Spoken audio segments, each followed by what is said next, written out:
जय जगन्नाथ सांग माने तो आमे एबे आलोचना करिबा कारक प्रकरण विषय रे। तो प्रथमे आमे आलोचना करिबा प्रथमा विभक्ति प्रातिपदिकार्थ लिंग परिमाण वचन मात्रे प्रथमा। पदच्छेद कण प्रातिपदिक अर्थ लिंग परिमाण वचन मात्रे प्रथमा। व्याकरण प्रातिपदिकार्थ लिंग परिमाण वचन मात्रे सप्तम विभक्ति एकवचन। प्रातिपदिकस्य अर्थ षष्ठी तत्पुरुष समास। प्रातिपदिकार्थश्च लिंगश्च परिमाणश्च वचनश्च प्रातिपदिक लिंग परिमाण वचनानि द्वन्द्व समास। प्रथमा विभक्ति एकवचन। तो चलନ୍ତୁ वृत्ति देखिबा। वृत्ति प्रातिपदिकार्थ मात्रे लिंग मात्राधिक्ये परिमाण मात्रे संख्या मात्रे च प्रथमा स्यात्। अर्थ प्रातिपदिकार्थ मात्रे लिंग मात्राधिक्ये परिमाण मात्राधिक्ये और वचन मात्रे प्रथमा होइथाय। कौन ना प्रातिपदिकार्थ मात्रे लिंगर मात्राधिक्ये परिमाणर मात्राधिक्ये और वचन मात्रा कौन होइथाय ना प्रथमा विभक्ति होइथाय। चलो देखिए व्याख्या। व्याख्या यह एक विधिसूत्र अटे।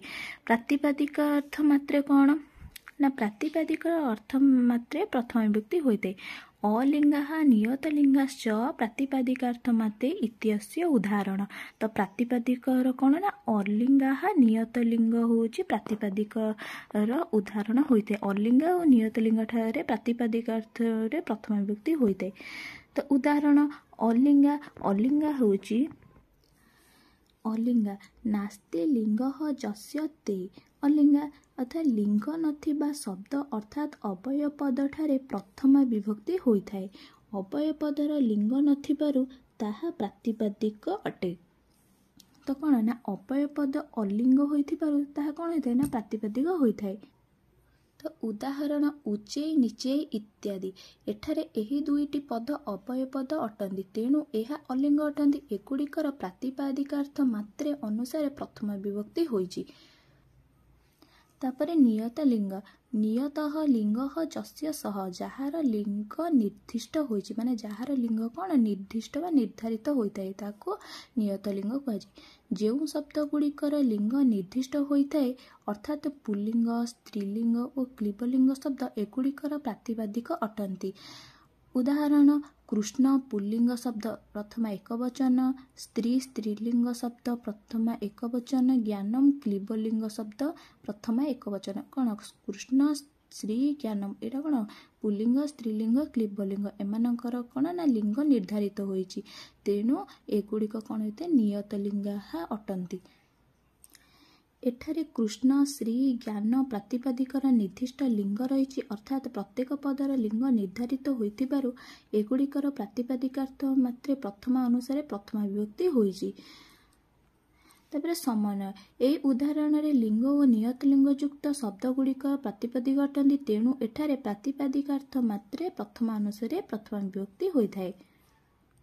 तापरे देखिबा लिंग मात्राधिक्ये प्रथमा।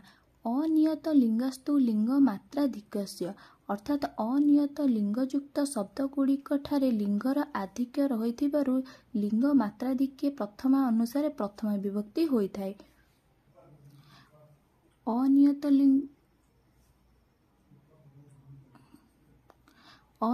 लिंग जेउ शब्द गुड़िकर एक समय तीनोटी लिंगरे व्यवहार होइथाय ताको अनियत लिंग बोली कुहाଯାଏ। उदाहरण पुल्लिंग तट शब्दर तीनोटी लिंग हेले पुल्लिंगरे तटः स्त्रीलिंगरे तटी एवं क्लीबलिंगरे तटम हब तेणु एटा होछि अनियत लिंग एहार तीनोटी लिंगरे व्यवहार करा जाइछि।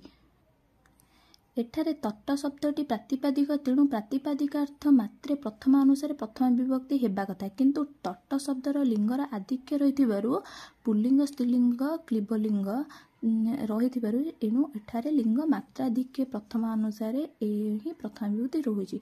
माने ऊपर कौन ना तट शब्दर तीनोटी लिंगरे हेई पारुछि तट शब्दटी तेणु एठी कौन लिंगर मात्राधिक्य आधिक्य रहुछि तेणु एठारे कौन होइतला ना लिंग मात्राधिक्य प्रथमा अनुसारे प्रथमा विभक्ति होइछि।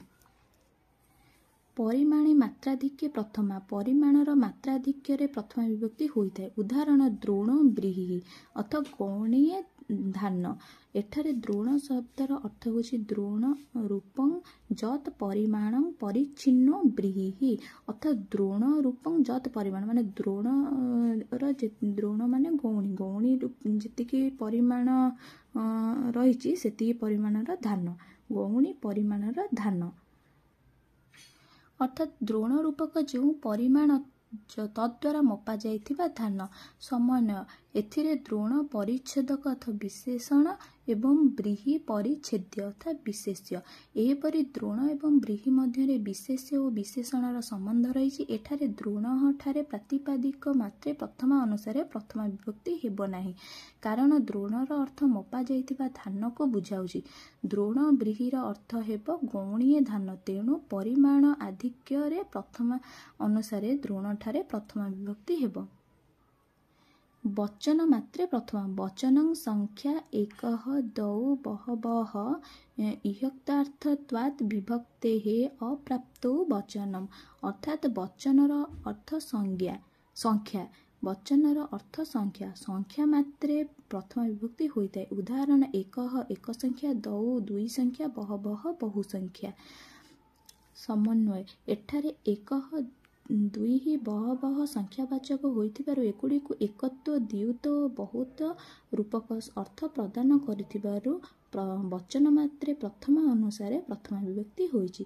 तेणु आमे एबे आलोचना कले प्रातिपादिकार्थ लिंग परिमाण वचन मात्रे प्रथमा विभक्तिर तथा कारक प्रकरणमर प्रथम सूत्र विषय रे। जदि भिडियोटी भल लागिछि ताले लाइक करिवे चैनल को सब्सक्राइब करिवे एवं जदि किछि त्रुटि रहिला कि किसी भी क्वेश्चन मन रे थिबो ताले कमेंट करके जणैबे।